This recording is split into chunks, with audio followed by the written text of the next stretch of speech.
Most players only get better when they're on court with a partner. Advanced players don't wait for that. Here's the fix. There are 6 drills that separate players who plateau from players who keep climbing, and every single one of them can be done alone with just a wall, a racket, and some shuttles. By the end of this video, you'll have all 6 ready to copy into your next solo session. You've probably told yourself this before: I can't really improve without a hitting partner. Court time with someone else is the only real practice. Wrong assumption. A huge amount of what separates advanced players from everyone else is built completely alone. Footwork, reaction speed, accuracy, all trainable with 0 partner required. 1. 6-corner shadow footwork. Stand at your base in the center of the court. Move to each of the 6 corners: front left, front right, mid left, mid right, rear left, rear right, with a proper lunge, then recover back to base every single time. This builds the movement pattern your legs need before you ever add a shuttle into the mix. Do 3 sets of 20 movements, focusing on clean recovery back to center, not just getting to the corner. Most players who try this rush through it and skip the recovery step entirely. They lunge to the corner and just stop there before moving to the next one. That's half the drill. The recovery back to base is what actually shows up in a real rally, since you never just stay in a corner after a shot.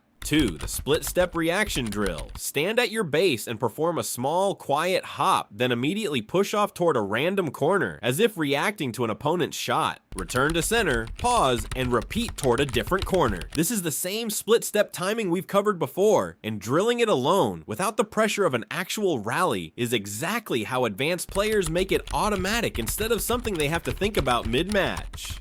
If this is helping, hitting subscribe right now actually goes a long way for a channel this size.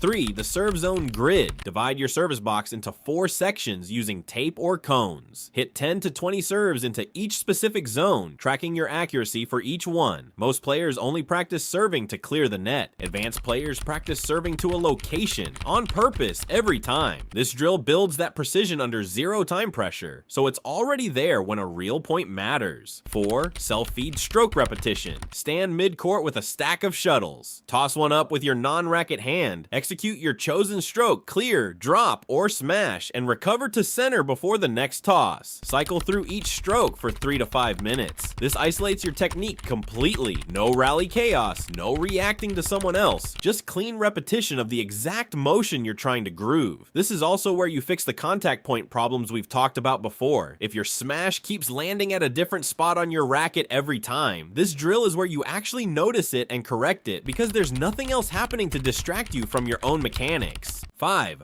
Wall rally consistency. Hit shuttles against a wall in a controlled repeating rally, focusing on clean contact and consistent depth on every return. Once that feels easy, level it up with 2 shuttles at once, feeding and returning both in rapid succession. Wall training compresses your reaction time more than almost any other solo drill, because the shuttle comes back faster and with less predictability than a cooperative partner rally. 6. Pattern sequencing. Instead of drilling one stroke at a time, chain them together the way they'd actually appear in a rally. Deep clear, into a short net shot, into a fast smash. Repeat it as a sequence, not as isolated reps. This is the drill that actually transfers to matches, because points are never just one shot, they're a sequence. And training the transitions between strokes is what most recreational players skip entirely. Try 3 different sequences in one session: a clear into a smash, a drop into a net kill, and a defensive lift into a clear. Each one trains a different transition your body needs to recognize automatically instead of thinking through mid-rally. So there they are: 6-corner footwork, the split step drill, the serve zone grid, self-feed repetition, wall rally consistency, and pattern sequencing. None of these need a partner, a coach, or even a full court. What separates advanced players isn't more talent, it's more of this kind of unglamorous, repetitive solo work that nobody sees. Pick 2 of these and add them to your next solo session, and if this helped, let me know in the comments which one you're starting with. Subscribe for more like this. See you in the next one.